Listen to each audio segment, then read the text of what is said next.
Halo, kami dari kelompok 6 Sistem Informasi 4403 akan mempresentasikan ringkasan dari beberapa video motivasi.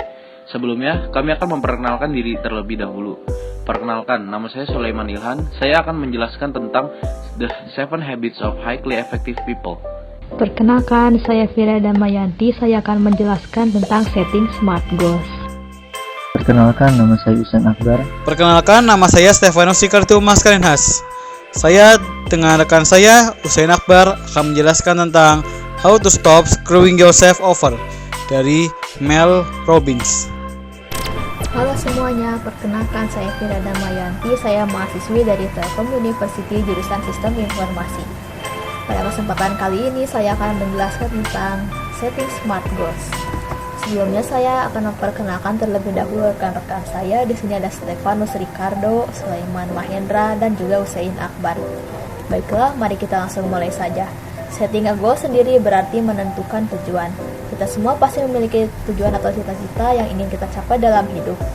Untuk menjadi sukses, kita memerlukan rencana. Namun, tahukah Anda bagaimana caranya menyusun rencana agar tujuan tercapai secara efisien? Salah satunya adalah dengan menggunakan metode SMART. Apa itu SMART? SMART adalah singkatan dari Specific, Measurable, Attainable, Relevant, dan Time-Based atau Time-Bound. Mari kita simak penjelasannya satu persatu. S adalah untuk spesifik atau rinci atau jelas. Kita seringkali terjebak dengan goal yang terlalu umum, sehingga seringkali sulit untuk dilaksanakan. Contohnya adalah ingin hidup sehat. Goal seperti ini sifatnya masih tidak jelas. Hidup sehat seperti apa yang ingin saya terapkan dan bagaimana langkah saya untuk mencapainya. Coba kita ganti goal tersebut menjadi lebih spesifik. Seperti ini. Jika sebelumnya saya mengonsumsi soda untuk minum, maka kali ini saya akan menggantinya dengan alternatif yang lebih sehat, yaitu dengan meminum air putih. Selain itu, saya juga menargetkan untuk jalan kaki minimal 30 menit sehari. Nah, dari contoh seperti ini sudah jelaskan mana goal yang lebih terbayang dan lebih mudah untuk dilaksanakan. Dan yang kedua adalah M untuk measurable, yang artinya dapat diukur. Mencatat progres dari goal adalah langkah penting untuk menuju kesuksesan. Mengapa? Karena mengukur dan mencatat progres dari goal memiliki dua fungsi, yaitu membuat kita termotivasi untuk melangkah lebih jauh menuju goal kita, dan yang kedua adalah sebagai evaluasi untuk menentukan langkah selanjutnya dalam mencapai goal, dan juga melihat apakah kita sudah lebih dekat terhadap goal kita atau justru malah menjadi lebih jauh. Dan yang ketiga, A untuk attainable, yang artinya dapat dicapai. Daripada membuat tujuan yang tidak realistis, buatlah goal jangka pendek yang dapat dicapai, tetapi kita jangan lupa sifatnya juga harus cukup menantang bagi kita. Contohnya adalah, daripada bermimpi saya ingin menjadi miliuner dalam waktu 1 tahun, lebih baik jika kita memiliki goal, saya akan menabung sebesar Rp100.000 per bulan, dan setelah tercapai akan ditambah lagi targetnya menjadi Rp200.000 per bulan, dan seterusnya. Kemudian R untuk relevan atau berhubungan. Buatlah goal yang relevan dengan tujuan hidup. Minimalisir goal yang tidak berhubungan dengan cita-citamu dalam jangka panjang. Contohnya, saya ingin belajar bahasa Perancis, tapi bahasa Perancis tidak akan berguna bagi saya. Tapi tidak ada orang sekitar saya yang berbicara bahasa Perancis, dan saya tidak akan pergi ke daerah yang menggunakan bahasa Perancis dalam waktu dekat. Sehingga manfaatnya bagi saya tidak terlalu besar dalam jangka panjang. Sebaiknya tinggalkanlah goal seperti ini. Kemudian yang terakhir, T untuk time bound atau time based, yang artinya memiliki deadline atau batas waktu. Ini adalah salah satu aspek terpenting dalam merencanakan goal. Mengapa? Karena dengan adanya deadline, kita merasakan sense of urgency atau rasa keterdesakan yang akan mendorong kita untuk segera menyelesaikan goal kita. Nah, jadi kapanpun Anda akan merencanakan goal, sebaiknya rencanakan juga deadline, kapan goal Anda itu harus terrealisasikan agar kita merasakan dorongan untuk segera mengerjakannya. Nah, sekarang Anda sudah mengetahui metode SMART untuk merencanakan goal Anda dalam hidup. Semoga apa yang saya sampaikan bermanfaat. Mohon maaf atas segala kesalahan, dan terima kasih sudah menyimak. Perkenalkan, nama saya Stefanus Sikartu Mascarenhas. Dan kali ini kita akan membahas How to Stop Screwing Yourself Over dari Mel Robbins. Sebelumnya, mari kita mengenal siapa itu Mel Robbins. Melanie Robbins, atau lebih dikenal luas sebagai Mel Robbins, lahir dengan nama belakang Schneeberger pada 6 Oktober 1968. Dia adalah pemandu acara TV, penulis buku, dan motivator asal Amerika Serikat. Ia menulis buku berjudul The Second Rule yang terbit pada Februari 2017. Inti dari video ini sendiri adalah bagaimana cara berhenti mengkacaukan dirimu sendiri. Banyak orang yang merasakan dirinya sedang kacau karena sedang membutuhkan sesuatu. Bisa kita upamakan seperti orang yang sedang lapar membutuhkan makanan, atau orang yang sedang bosan membutuhkan hiburan.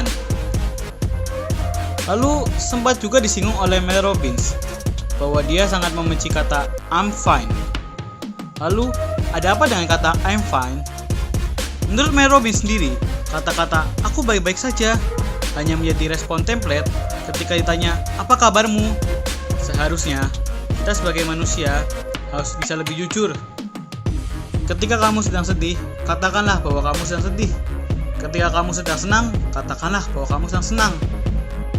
Seperti yang telah disinggung sebelumnya, bahwa orang yang sedang kacau hidupnya membutuhkan sesuatu. Maka terkadang kita harus sedikit egois. Kita harus mendapatkan apa yang kita inginkan, tentunya dengan cara-cara yang baik. Lalu untuk mendapatkan sesuatu yang kita inginkan, sebenarnya caranya sederhana. Namun cara-cara ini tidak mudah. Seperti yang pertama, kita harus berjuang untuk berubah. Untuk mendapatkan sesuatu yang kita inginkan, kita harus mengubah kebiasaan-kebiasaan dalam hidup kita. Yang kedua, paksakanlah dirimu. Untuk mengubah rutinitas kita harus memaksakan diri untuk berubah. Karena suatu hal yang telah menjadi kebiasaan harus dipaksa agar bisa berubah. Kemudian poin selanjutnya ialah keluar dari zona nyamanmu. Tiap kali kita merasakan kebuntuan atau hal-hal yang membuat kita tidak nyaman dalam menjalani hidup, maka itu merupakan sinyal bahwa kita butuh eksplorasi, yakni eksplorasi kepada diri sendiri atau eksplorasi terhadap hal-hal yang kita cintai lebih dalam, atau bahkan eksplorasi terhadap sesuatu yang tidak pernah kita coba sebelumnya. Maka ini akan membawa dampak positif kepada diri kita, terutama kepada batin kita. Selanjutnya ialah bunuh kebiasaan-kebiasaan nyamanmu. Paksalah diri ini untuk terikat atau terkait dengan sesuatu yang di luar kebiasaan kita sebelumnya. Karena hanya dengan cara ini kita bisa lepas dari zona nyaman kita yang selalu membelenggu kita, yang menyebabkan diri kita tidak pernah untuk mau melangkah maju ke depan. Dan saya rasa akan sulit bagi seorang untuk melangkah lebih jauh lagi atau ingin berkembang kepada arah yang lebih baik jika ia tidak keluar dari zona nyamannya. Poin selanjutnya ialah 3 detik awal. Maksudnya, pada detik awal ketika kita mencoba memaksakan diri untuk melakukan hal-hal di luar zona nyaman kita, maka diri kita akan meledak, blow up, akan menolak sesuatu itu untuk dilakukan. Dan inilah reaksi tubuh kita ketika kita mencoba hal-hal baru, atau ketika kita mencoba hal-hal yang memang sangat asing bagi kita, namun itu sangat kita butuhkan agar kita dapat berkembang dan lebih maju ke depannya. Kemudian setelah kita berani untuk merespon 3 detik awal atas setiap kegiatan-kegiatan baru yang kita coba lakukan untuk diri kita atau kita paksakan, maka selanjutnya ialah kejar ide dan lakukan. Karena otak kita dirancang untuk menerima impuls dari manapun, lalu kitalah yang mengeksekusi impuls tersebut. Ide-ide tersebut datang dan pergi sesuai dengan respon yang kita berikan terhadap impuls yang kita miliki. Kemudian konsep yang harus kita pahami setelahnya ialah 5 second rule. Yang dimaksud dengan 5 detik pertama ketika impuls tersebut datang kepada diri kita. Jika kita tidak mengeksekusi impuls tersebut, maka kita akan tertinggal karena telah menarik klaim untuk diri kita sendiri. Namun andaikan jika kita merespons dengan baik impuls yang masuk ke dalam diri kita, Maka seperti yang dikatakan oleh pembicara Mel Robbins, maka kita telah mengaktifkan autopilot kepada diri kita untuk melakukan hal-hal yang baik atau hal-hal yang sangat bermanfaat untuk kita lakukan. Di antara contohnya ialah mungkin saja ketika kita telah menghadiri sebuah seminar atau mendapati seorang pembicara yang sangat menginspirasi pada diri kita, maka sebenarnya diri kita sudah memiliki impuls terhadap apa yang ia sampaikan, apa yang ia utarakan kepada audiensnya, termasuk diri kita sendiri. Maka langkah selanjutnya ialah coba kita merespons dengan menulis resume atas apa yang ia bicarakan, kemudian cobalah untuk bacakan resume itu kepada diri kita sendiri. Atau bisa saja di antara contoh yang lainnya ialah jika kita melihat seseorang yang menarik atau kita tertarik kepadanya, maka itu telah mengaktifkan impuls kepada diri kita yang dimana kita harus untuk mendatangi orang tersebut, dan itu ialah respons terhadap impuls yang telah masuk ke diri kita. Dan konsep ini adalah suatu konsep yang sangat penting yang mungkin kita harus praktekkan setiap hari di dalam kegiatan kita sehari-hari, terus kita sebagai pelajar, terutama kami, agar lebih responsif kepada segala perubahan dan menyikapinya dengan positif. Kemudian yang terakhir, setiap manusia memiliki banyak ide dan keinginan. Ada yang hanya memikirkan ide-idenya, namun ada pula yang langsung mengeksekusi. Maka jangan terlalu berlama-lama di dalam kepala kita sendiri. Jangan hanya terus memikirkannya. Go outside, maka kita akan menemukan pengalaman yang luar biasa yang belum pernah kita temukan sebelumnya. Assalamualaikum warahmatullahi wabarakatuh. Nama saya Sulaiman Ilhan dari SI 4403 kelompok 6 ingin mempresentasikan tentang the 7 habits of highly effective people. Yang pertama, be proactive. Di mana kamu harus memutuskan secara sadar atas keputusan yang kamu pilih sendiri atas hidup dan menempatkan tujuan untuk mencapainya. Di mana kamu tidak akan menunggu, melainkan harus yang membuat keadaan itu. Yang kedua, begin with the end in mind.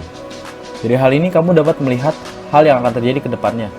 Bila kamu akan memulai sesuatu, apa yang akan kamu lakukan untuk dirimu ke depannya, apa yang akan kamu dapat, dan apa yang kamu inginkan, semua itu akan segera berakhir pada saatnya.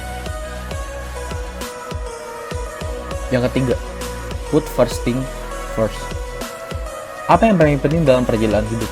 Apakah sukses, berkeluarga yang sehat, dan apakah semua itu akan berjalan sesuai keinginan? Mana hal yang lebih penting? Mungkin saja yang penting dari hidup berawal dari sebuah sesuatu yang mengerikan yang akan terjadi ke depannya. Yang keempat, think win-win. Bagaimana menang sebenarnya menurut dirimu? Apakah setelah bersaing dan menang mengalahkan orang lain, atau bersatu dan berhasil bersama orang lain? Yang kelima, seek first to be understand, then to be understood. Pikirlah terlebih dahulu sebelum berbicara atau berkata, karena apa yang akan kamu pikirkan akan berpengaruh kepada apa yang orang lain pikirkan tentang dirimu. Most people do not listen with the intent to understand, they listen with the intent to reply. Kebanyakan orang tidak mendengarkan untuk mengerti, melainkan mereka mendengarkan untuk menjawab. Keenam, sinergi. Ada suatu hal yang tidak dapat kita capai sendirian. Dengan kata lain, kita butuh orang lain untuk melakukannya.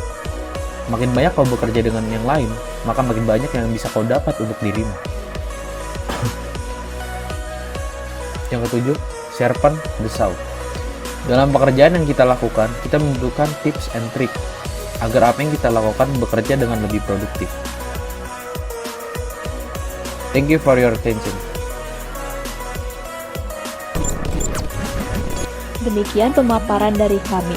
Semoga apa yang kami sampaikan dapat bermanfaat bagi Anda. Terima kasih sudah menonton. Sampai jumpa nanti.